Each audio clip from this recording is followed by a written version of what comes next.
Hi again. This is Patty Robron, back again with Jerry Atkin and Michaela McCormick for another episode of Speaking Truth to Goodness. Today, we challenge ourselves to envision a society that transcends the limitations of our current economic system, exploring alternatives that prioritize well-being, equity, and mutual support. As we discuss the potential of mutual aid, technology, and cooperative models to redefine our communities, we aim to inspire a sense of hope and possibility for what our society could become. Here it is.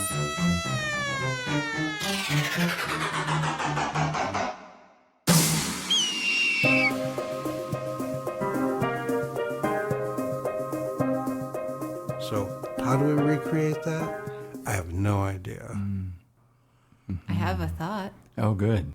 To build up mutual aid systems, right? So capitalism is built on everybody's independent of each other. Everybody just buys what they need. And mutual aid kind of gives that the finger and says, well, guess what? There's a whole bunch of us.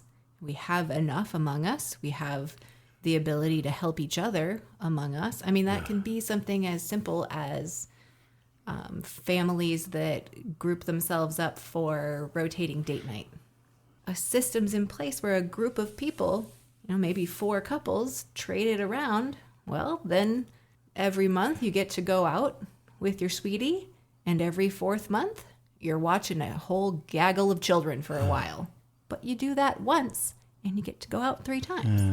And that's obviously like the most middle-class white person version Self-interest of it. Yeah. But I don't see why that sort of thing can't happen in all the other ways to deaden the sound that racism has made. You know what I'm saying? Yeah, what I like about that is, one, the building of that community, that mutual aid practice, it does not depend on what we have been sold in terms of our whiteness or capitalism. That it identifies a need that goes beyond both of those, the need to nurture intimate relationships. Oh, good. And the need to take care of children collectively, at least part of the time. Yeah. And so it may seem kind of an innocent activity to begin with, but it begins to build the kind of connection and community that our whiteness and capitalism have stolen from us over the last several decades. Totally.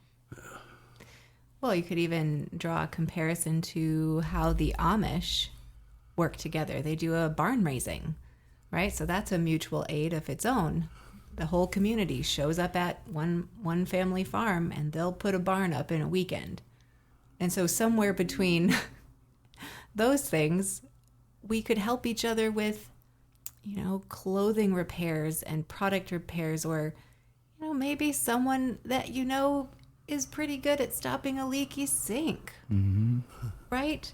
I mean, these are the things that I think about when ideas around technology and making it more human. Those are the things that I like to think about, is the notion of, well, hey, we have all these apps that are pretty great at getting someone who has a car to go pick up someone who doesn't. Yeah, hi, that could do the same thing in any number of ways that we can help each other out. Now, granted, Lyft and Uber and all that has a money component, and there's, gasoline involved in all that, so maybe that makes sense. But not everything would have to involve money, and I don't think everyone thinks it does. Am I wrong? Like, have I just lived in circles where people will help each other out with, like, fixing a car or something? Like, is there parts of America where they don't, where they're like, everyone just has to go and give hundreds of dollars to the local place? We've been like sheep herded in that direction. Yeah. But again, the depression, the breakdown of communities, because people went to California to work. They went wherever there were jobs. So the communities that had been intact for a long time kids leaving, but I mean the need to get out probably was felt less intensely back in the 30s and even the 40s. People helped each other. Now, there aren't intact communities, and a lot there are ethnic communities, but there are also working class communities. And working class people, I think Karl Marx said that your consciousness comes from your relationship to the means of production. Karl was right. So if you work together with people and you have to rely on each other to do what you need to do, that practice is built in and then spills out into the community. That's my understanding is that doesn't happen in the same way anymore. So you need Birch. Yeah. So Birch is a place where people can come and get food. So people there's an excess of food as big as a warehouse apparently. Commercial entities bring, and then people come in and take what they need. Now it's Ingalls, from each according to their ability, to each according to their need. So you need a way of facilitating those transactions. Mm-hmm. Neighborhood centers, which may or may not still exist. But first of all, communities of color don't exist anymore. I mean, gentrification has broken the brilliant African-American community that existed where the Coliseum and the freeway now reign supreme. So it's difficult to find the communities. The churches apparently are the one place that still bring people from different parts together. And they have, I'm sure, a self-help, mutual aid agenda. It just needs to be expanded beyond churches. Mm-hmm. I don't know how to do that. But what I know, I ran a neighborhood center, so I've got some understanding of how that works. I just don't know how to plug that knowledge back in. Mm-hmm. But it seems to me there needs to be a place to organize the exchange. It can't just be people finding each other and doing it. Mm-hmm. Right. There needs to be a sort of metaphorical bulletin board. Done these things. But that's where technology can allow our bulletin board to not be at the coffee shop on the block. It can be online, and there are a good number of things that we can do to help Absolutely. each other where we don't have to live down the street, and we can still help.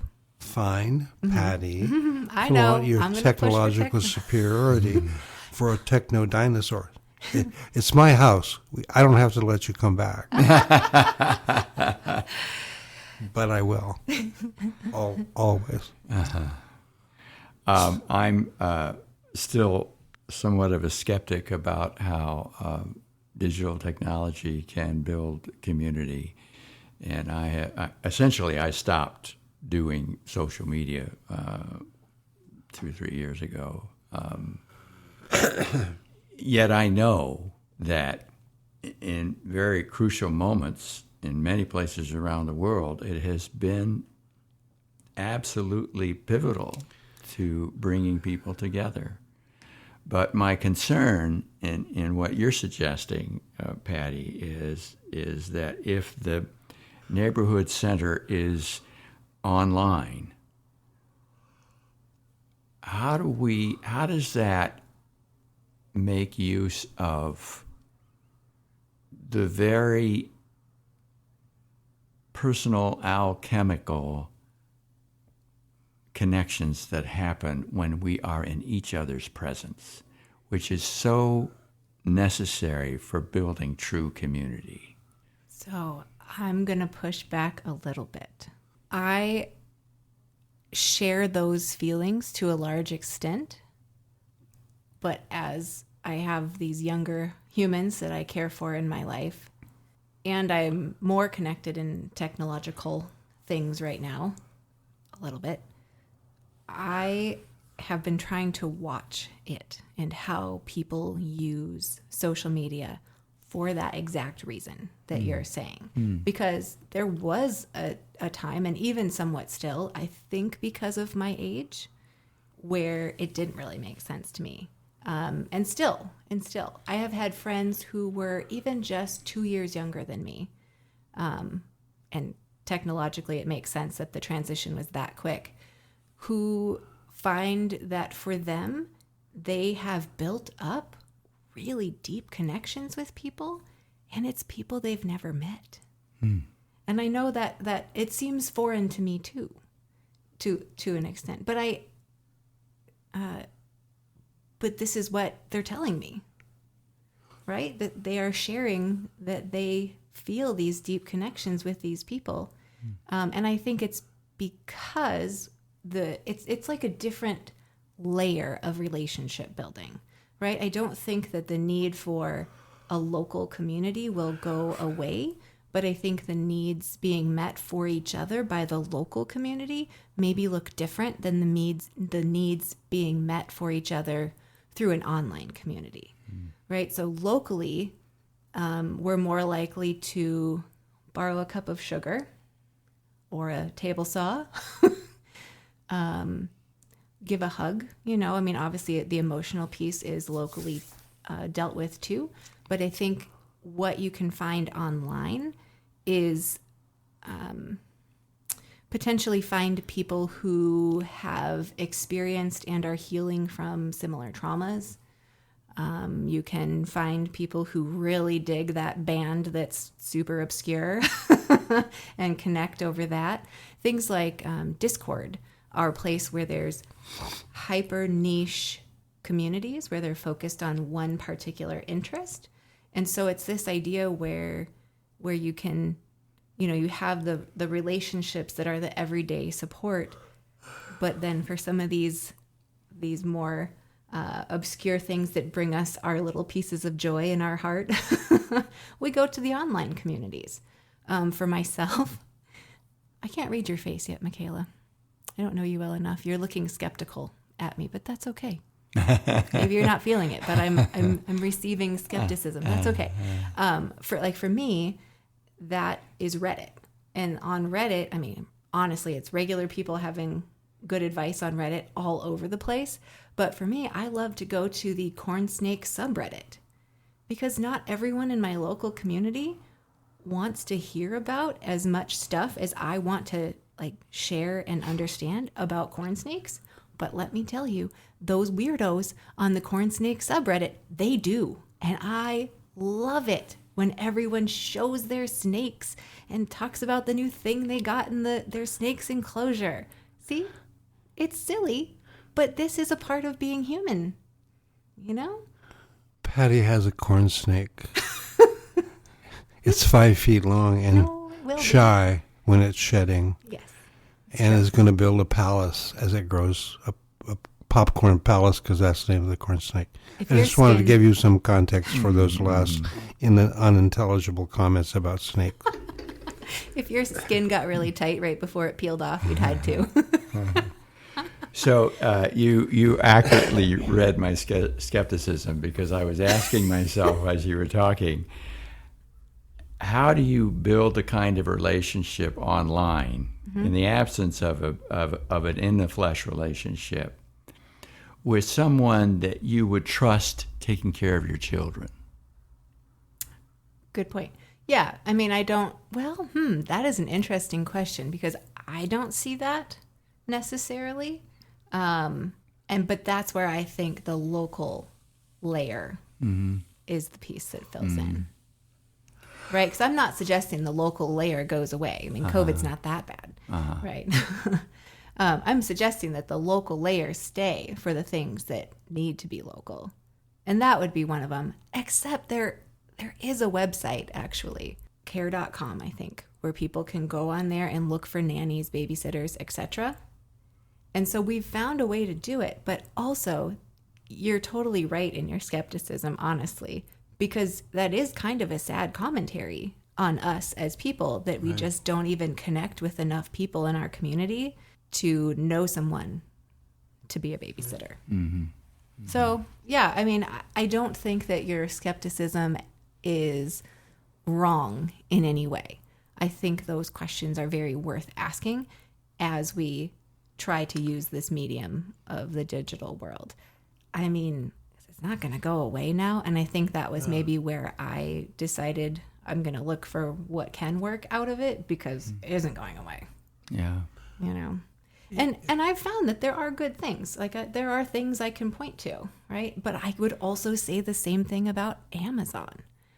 You know, I think there is some really great things that got figured out by building that business model. Is there shitty things like employees that need bathroom breaks and stuff? Yes. Yes. But why would we want to throw away the amazing organization and promptness and whatever of that when we can keep the good stuff and keep revising the shitty stuff?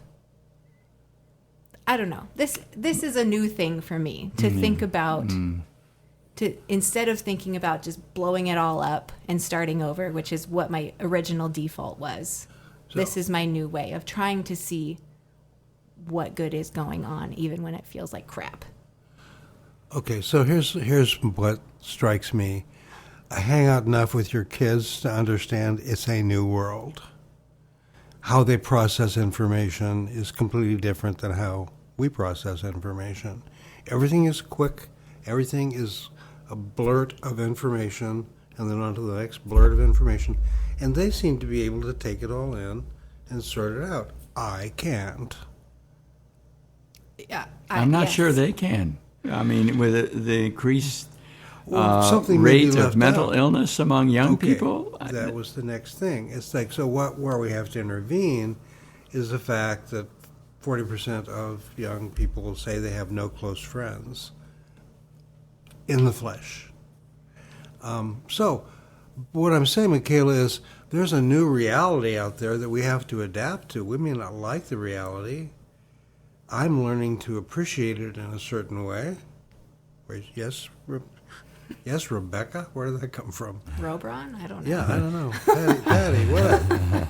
Well, I mean, here's where I want to recognize that we can't pin everything that's going wrong on the technology when the technology was built on a system of capitalism, right? Because if we look at, well, why don't kids have friends? Well, maybe it's because they get put in a school system where it's a bell ringing every 45 minutes, spot to spot to spot to spot, and don't talk to anyone. You're not here to socialize. And then you go to your after school things until you're so tired you just crash into bed at night. Kids aren't free anymore. They're not running around in the streets meeting neighbor kids. I mean, sometimes, you know, that's better too. Yeah. But right, like there are other conditions that we have created through our best intentions. I do believe that are setting these kids up to be in a place where that's kind of what they've got. I don't know. I'm okay. You know what? I really struggle when I can tell someone's not just like on board with things I'm saying. And I know that's about me. So this is good. Keep like talking about the things that you're like, but I don't think so. Because I should be able to think about that too. Well, my skepticism about digital technology has to do with it. The driving forces behind it are efficiency and profit. And what if it wasn't, Michaela? What if the people owned the technology? What if the people had full transparency into the data that it's built on? I like that. What if we could use it for good? And this is me with the, you know, do Amazon, but make it better for the people. Same thing with tech. Yeah, my brother thought he could do that with capitalism. That didn't go well. Well, I'm sorry, that's a very personal thing. It's just like, no, I can make capitalism work for the people. And his example was, we're going to build a new prison for immigrants in West Oakland, and there'll be lots of jobs. So you're going to hire black people to imprison brown people. Yeah, but it's a lot better than the place they're incarcerated now. Like, you are my brother, you are my brother, you are my brother. Yeah. And he meant it. He really wasn't out for profit and gain. He was a game player. He was a gamer. If he was alive now, he would be, you know, using these consoles. And so he was always trying to game the system. Success rate was moderate. But, you know, I think we're well beyond gaming the system. Yeah. Well, that's hopelessness, when everything is a game and you think you can manipulate the game in a good way. Yeah. Whoa. I never thought about that as hopelessness. Right, because you've lost human authenticity at that point. So, where I think I can connect with you around technology, Patty, is that it isn't the technology per se that is the danger or the threat. It's what we have chosen to do with it, what we've chosen to have it serve, and it serves capitalism. Yep. It doesn't really... Late stage capitalism. Late stage capitalism. It makes it... And it uses its users, like the children on social media, as tools for the profit-making machine. In fact, my husband, who is a techie person, says, if you're not paying for the service, you are the service. Yeah. Yeah, that's totally spot on. Yep. Right. Which is why it needs to not be owned by corporations and government agencies, but in fact, put the means of technical production in the hands of the people. Yeah. And there is such things as open source technology. Yeah. Right? There's quite a lot out there that is open source. So another world is possible. But for some reason, it's not as attractive as those sites that get people's ire raised because it's stimulating. Yes. That is another great point, and a thing that I know will come up from me as we go through this is the manipulation of our hormones by way of media in general. Mm-hmm.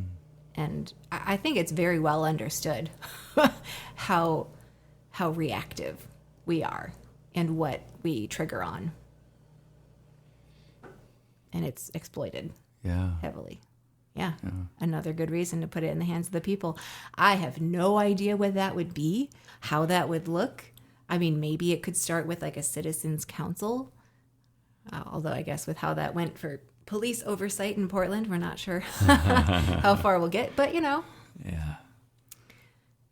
keep sounding the alarm. That kind of thing it can be effective if it comes truly from the ground up and not from the people currently in authority. Yes. The police and the city council had too much control of that process of developing some kind of police accountability. Yeah. It had to be handed over and kept in the hands of the people at the community level, the ones who were experiencing how police treat us. Mm-hmm. Right. Yep. It's true.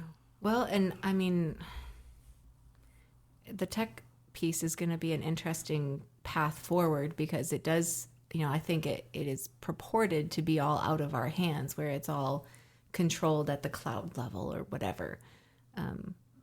But I kind of think the way technology's going, there's going to be more abilities for us to get our fingers into the pie a little bit as that goes forward. I don't know if it relates, but thinking of things like a 3D printer now, right? So there was a time when to get plastic things made, it had to be this whole process of working with a factory and making molds and all of that.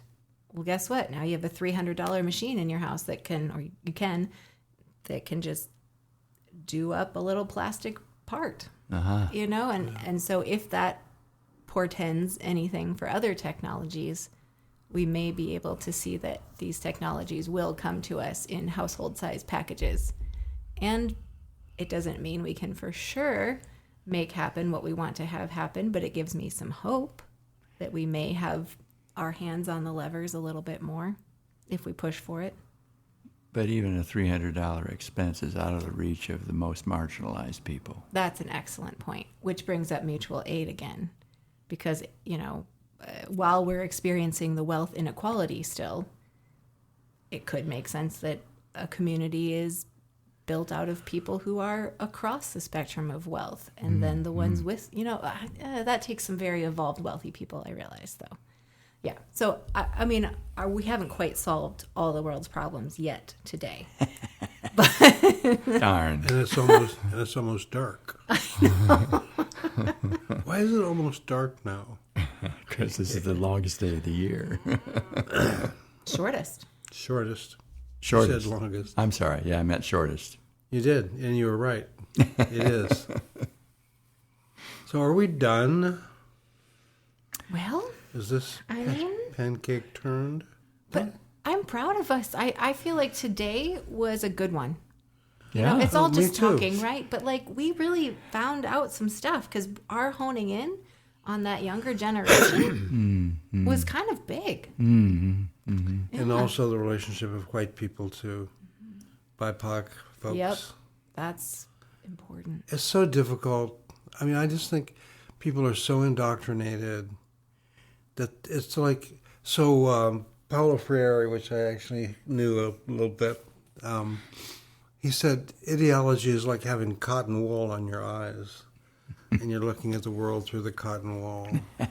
It's like, so white people have been dominant for so long they don't even recognize it because there are class differences. It's not like there's a, all white people are created equal. Not true either.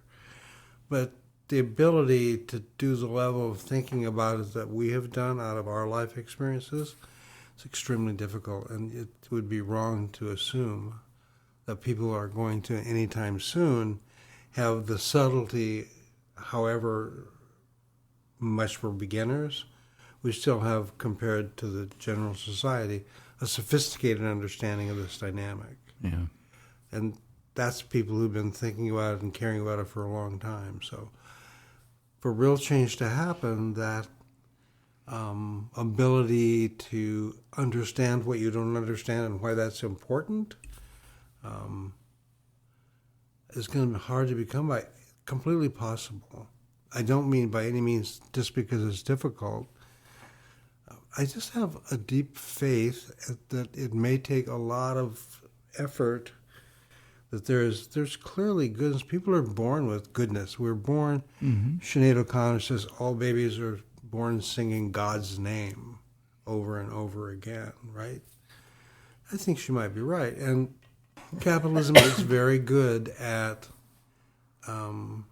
denying that innate creative capacity of small beings that instead of being encouraged is crushed. Yeah. I hate schools. Even when they mean well, I hate them. And they do mean well. I've had to teach myself that one. You what?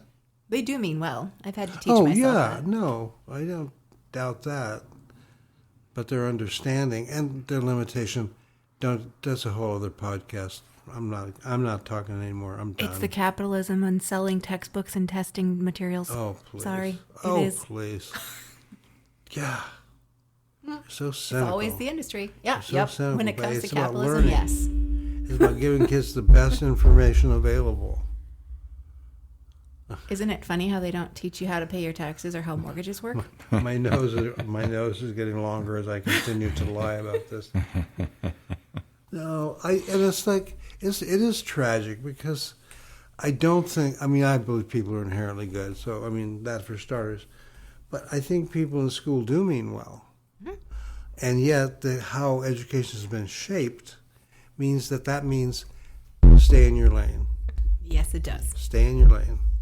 This class, we're doing math here. We're doing history here. We're doing what, and that those things are related is an unallowable concept. Life does How do they not fit together? exist in subjects. Oh, life does not exist in subjects. So my granddaughter is in a college that has no majors. You design your own major. That sounds like a good time. No departments, just a resource of professors.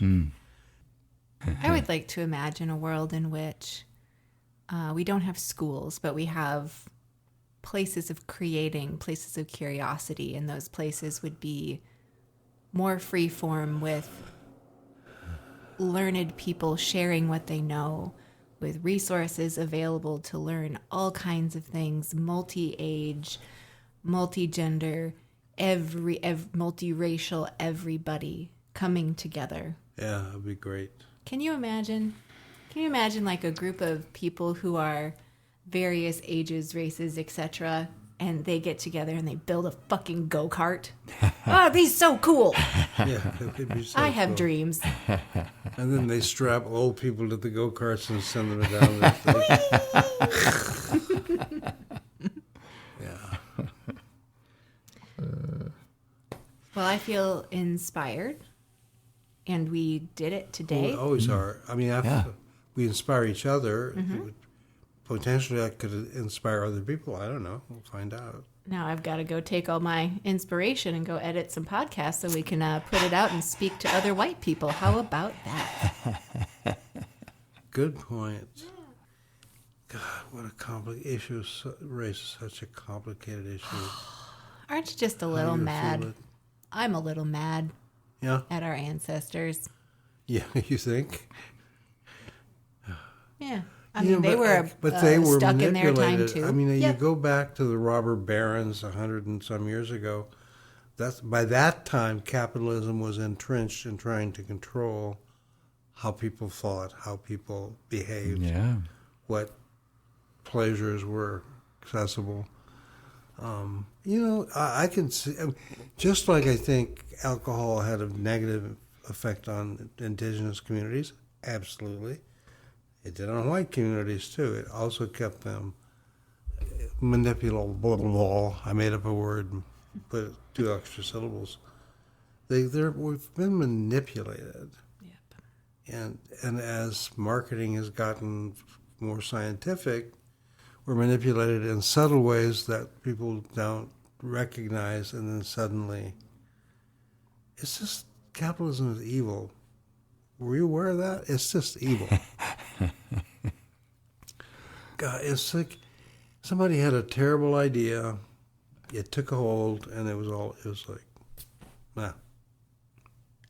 Well, it was in part liberatory at the time, because what it did was it moved people from a feudal system in which there were a few select people with all the wealth to a system where there was a spreading out of opportunity, and certainly not to everybody, but more people. Yeah. That's a really I think good point. capitalism made sense. What happened was when it turned corrupt. I wish Karl Marx hadn't died. Why? A lot more people would have been listening to him if he had become immortal. But see, the thing about Marx is he would never look back 100 years to a book he wrote and say, that's how we're going to make. He was a social scientist. Mm-hmm. He was looking at the world and describing it. Right. And the world changed, and people just kept reading Marx. And right. I feel bad for him. I feel bad for Jesus. I feel bad for a lot of people. Seemed like a good idea at the time, and then it just got corrupted. Well, it didn't evolve.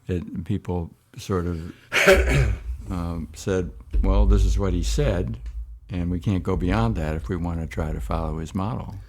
When we have no idea what he said. Anyway, yeah. We get very stuck in being purists about our favorite ideology, too. Mm-hmm, mm-hmm. And maybe that's something we can learn to be a little messier about. Well, Would that be messianic?